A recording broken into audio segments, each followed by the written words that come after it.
As we got to the border, we understood that we would have to go through 3 different bureaucratic offices on each side of the border, which meant we'd learned all this from the people we had spoken with before who had already made the trip. That meant we needed to time our arrival to some degree. We would need to get there. Preference would be early in the morning or early in the afternoon, because many of these countries were still observing a 2-hour siesta, which they just close everything down. So if you were in the middle of this exit or entry process, things would shut down. You just sit there and wait 2 hours until they opened up again. Or if we got there too late in the day, same thing would happen. They'd close down and we'd be stuck till the morning, sleeping in the Jeep at the border. We were fortunate in that we were able to do that well and never had that problem. But certainly in South America, many of these offices were not marked. So we'd have to go through border police area, customs, and then the so-called internal police, all reviewing immigrants and materials being brought into the country or leaving. When we arrived in these little towns, they looked like any Altiplano town, mud brick homes, many of them or buildings, many of them with tin roofs, some 2-story houses if the town was large enough, or 2-story buildings. When we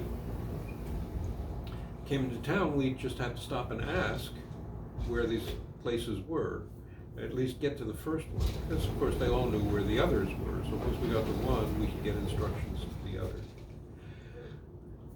This proved to be interesting. First time we did this, we both went in. We were directed to the building. It was a 2-story building. We parked in front, mud street, dirt street, locked up the Jeep, took our papers, and went into the office. There were no signs really, but by asking, we get directed to the 2nd floor, and there's a wooden door. We knock on the door, we're asked to enter. We come in, and there's a man sitting at a little wooden desk with a couple of writing instruments and a stamp, and not much else. Spoke Spanish, of course. Well, of course, our exit papers, our export papers rather, were in Spanish.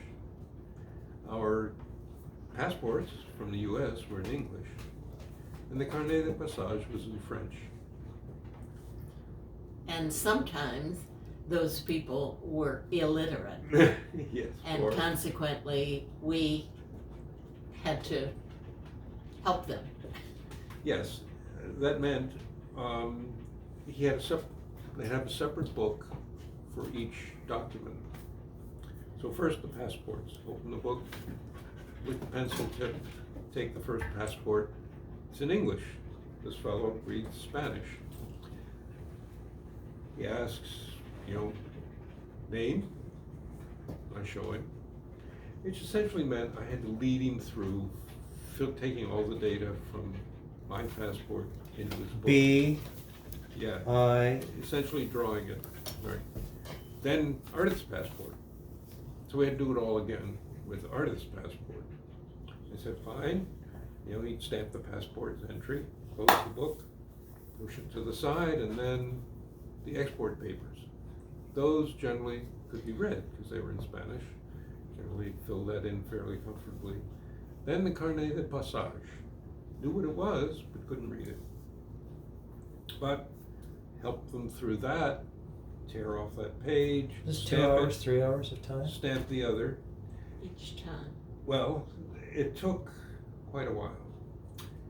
And you've known Ardith for a while, right? By the time we got to the 3rd office, still not having crossed the border, she was getting very fidgety and really wanted to tell these guys, shape up or ship out, let's get with it. There wasn't much traffic. It was quite unusual for a passenger vehicle to cross the border. Usually it was trucks carrying fruit or wool or something. But for us, it was somewhat unusual, so we were an unusual case. Anyway, after getting through all this,